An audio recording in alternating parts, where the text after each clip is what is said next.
और जय हिंद। मैं मोहन पाठक और आज के टॉपिक में हम बात करने वाले हैं सहारा के बारे में, जिसका रिफंड अब देने के लिए बात चल रही है। उसके जो आपके मन में सवाल उठ रहे होंगे कि क्या था मामला और क्यों ये रिफंड सरकार दे रही है या कौन दे रहा है, उन सारी चीज़ों पर हम बात करेंगे। अगर आपका पैसा भी सहारा इंडिया में फंसा है तो यह आपको वापस मिल सकता है, और कैसे मिल सकता है।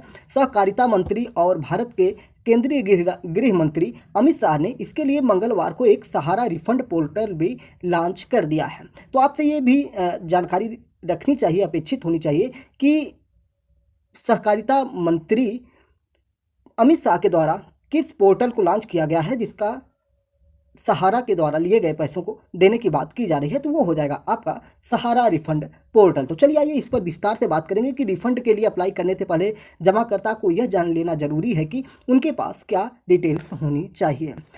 तो अगर इसके हम कुछ टॉपिक्स की बात करेंगे तो अमित शाह ने लॉन्च किया है सहारा रिफंड पोर्टल। रिफंड पाने के लिए क्या जरूरी दस्तावेज जरूरी होने चाहिए और घर बैठे ऑनलाइन भी आप कैसे कर सकते हैं अप्लाई, इन सारी चीज़ों पर हम बात करेंगे।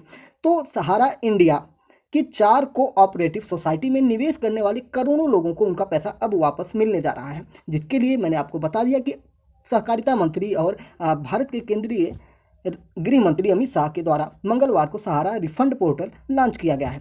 और निवेशकों को अब अपने पैसे वापस लेने के लिए इस पोर्टल पर रजिस्ट्रेशन करना पड़ेगा और संबंधित दस्तावेज भी अपलोड करने होंगे। इनमें कुछ बातों को आपको पालन भी करना होगा और तभी आपको ये रिफंड मिल पाएगा। रिफंड प्राप्त करने के लिए आपको अप्लाई करने के लिए पहले जमाकर्ता को ये जानना जरूरी है कि उसके पास क्या डिटेल्स होनी चाहिए।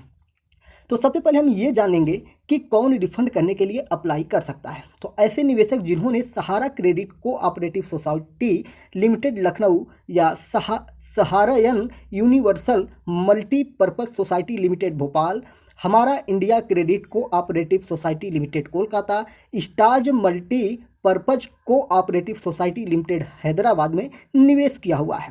जिनको रकम मिलने की ड्यू डेट निकल चुकी है वे रिफंड के लिए अप्लाई कर सकते हैं।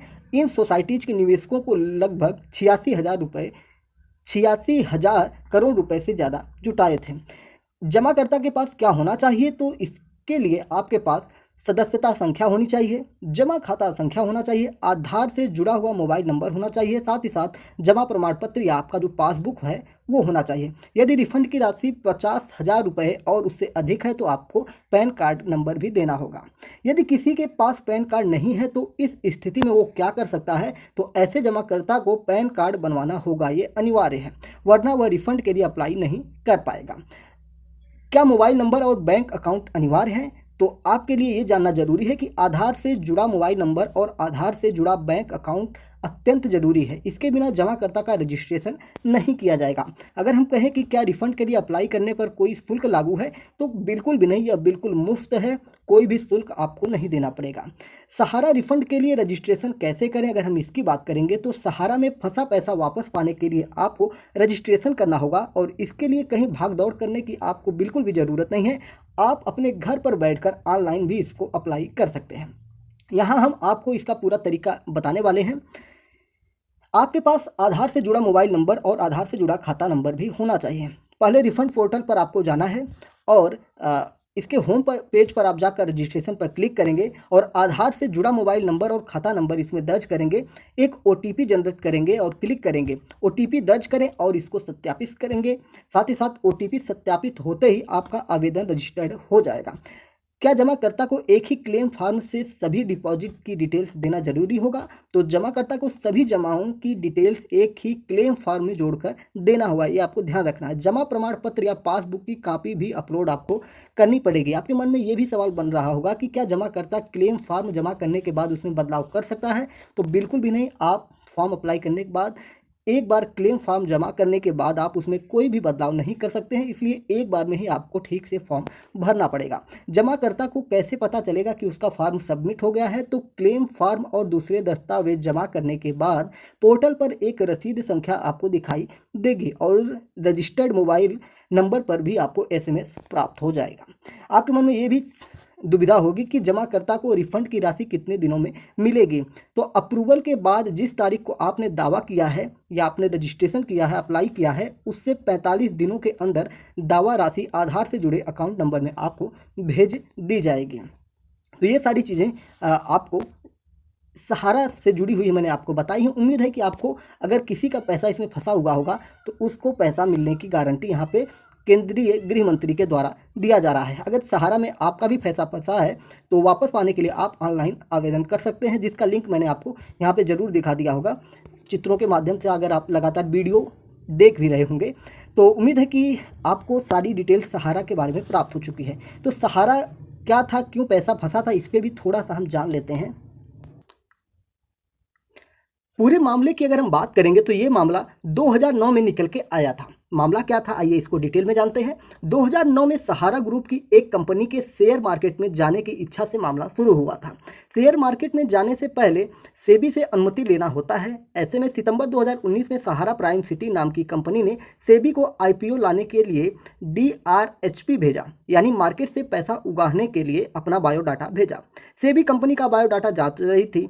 इसी दौरान सहारा की दो कंपनियां, Sahara India real estate corporation limited यानी कि SIRECL और Sahara housing investment corporation limited जिसको SHICL, जो कि संदेह के घेरे में आ गई थी। सेबी को लगा कि इन्होंने कुछ गलत तरीके से जनता से पैसे लिए हैं। फिर उसके बाद सेबी ने अपना चाबुक इनके ऊपर चलाया। यह सब चल रहा था, तभी सेबी को इन कंपनियों के बारे में एक शिकायत भी मिल जाती है। इसमें कहा गया कि ये कंपनियां गलत तरीके से OFCD जारी कर रही हैं।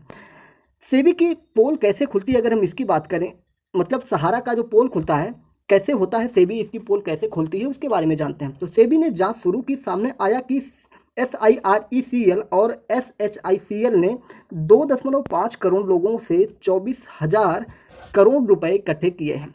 2 साल तक यह सिलसिला चलता रहा। सहारा ने इसके लिए सेबी से अनुमति नहीं ली, बिना अनुमति के इन्होंने ही ये पैसे इकट्ठे किए थे। सेबी ने तत्कालीन board member doctor KM Abraham ने पूरी जांच की। उन्हें पता चला कि सहारा के कई निवेशक फर्जी थे और बाकियों का कंपनी से दूर दूर तक कोई रिश्ता भी नहीं था। आसान भाषा में कहें तो सहारा ने इन दो कंपनियों के जरिए लोगों से पैसे लिए, साथ ही कहा कि वह इन पैसों से देश के अलग अलग शहरों में टाउनशिप बनाएगा, लेकिन सहारा ने न तो टाउनशिप बनाई न लोगों के पैसे लौटाए। बात ये भी की गई थी कि 15% ब्याज के साथ पैसे लौटाने का जो आदेश था उसकी अगर हम बात करेंगे तो गड़बड़ी सामने आते ही सेबी ने सहारा के नए OFCD जारी करने पर रोक लगा दी और लोगों के पैसे 15% ब्याज के साथ लौटाने का आदेश भी जारी कर दिया। सहारा इस आदेश पर भड़क गया और वह उत्तर प्रदेश के इलाहाबाद हाई कोर्ट गया और सेबी पर केस कर दिया। दिसंबर 2010 में कोर्ट ने सेबी के आदेश पर रोक लगा दी, लेकिन 4 महीने बाद सेबी को सही पाया और सहारा को भुगतान करने के लिए कहा। सहारा फैसले के खिलाफ सुप्रीम कोर्ट गया। यहाँ से उसे सिक्योरिटीज अपीलेट ट्रिब्यूनल जाने को कहा गया। यह ट्रिब्यूनल कंपनियों के मामले को सुलझाती है। यहाँ भी सहारा को राहत नहीं मिली और सेबी के आदेश को सही करार दिया गया। सहारा ने गलती नहीं मानी और मामला भारत के सर्वोच्च न्यायालय सुप्रीम कोर्ट में चला जाता है। सेबी और RBI के बीच भी टकराव हो जाती है। सेबी से पहले सहारा का रिजर्व बैंक RBI से भी टकराव होता है। सेबी से पहले जब RBI से इसका टकराव हुआ तो टकराव क्या था उसकी अगर हम बात करेंगे, क्योंकि सेबी के साथ इसका टकराव चल ही रहा था, साथ ही साथ इसका RBI के साथ भी मामला चल रहा था। RBI ने 2007-8 में सहारा इंडिया फाइनेंशियल कॉरपोरेशन के पैसे जमा कराने पर रोक लगा दी थी। देश की 2 बड़ी एजेंसियों से टकराव के बाद भी सहारा पीछे हटने को तैयार नहीं था। जून 2011 में सहारा इंडिया फाइनेंशियल कॉरपोरेशन ने अखबारों में एक विज्ञापन जारी कर दिया। उसके पास कुल जमा का मूल्य 73,000 करोड़ रुपए है। इस विज्ञापन ने तहलका मचा दिया। घोषणा ऐसे समय आई जब रिजर्व बैंक और प्रतिभूति तथा विनियम बोर्ड यानी कि सेबी के साथ टकराव चल रहा था। दोनों सहारा कंपनियों द्वारा डिपॉजिट जमा करने पर अंकुश लगाना चाह रहे थे। रिजर्व बैंक ने विज्ञापन भी छपवा दिए थे कि वह सहारा कंपनी में जमा होने वाली रकम के भुगतान की गारंटी नहीं देगा। सेबी ने भी यही रुख अपनाया और इधर सुप्रीम कोर्ट ने सेबी के रुख का समर्थन किया। सहारा ने कहा कि उसकी 2 कंपनियों ने लाखों छोटे निवेशकों से OFCD यानी कि वैकल्पिक पूर्ण परिवर्तनीय डिबेंचर्स के जरिए करीब 24,000 करोड़ रुपए की जो रकम जमा की है उसे लौटा दिए जाएं। तो ऐसा मामला निकल के आता है। कोर्ट के आदेश के बाद सहारा ने निवेशकों के कागजों से भरे 127 ट्रक सेबी के दफ्तर भेज दिए। ये पूरा रोचक मामला था कि जब कोर्ट ने इसको आदेश दिया तो सहारा ने जो कागजात थे उससे भरे 127 ट्रक सेबी के ऑफिस पर भेज देता है। इसके बाद सहारा और सेबी के बीच तनातनी बढ़ती गई। पैसा वापस करने का 3 महीने का समय गुजर गया। सहारा पैसा नहीं दे पाया। सुप्रीम कोर्ट ने राहत देते हुए 3 किस्तों में पैसे लौटाने को कहा।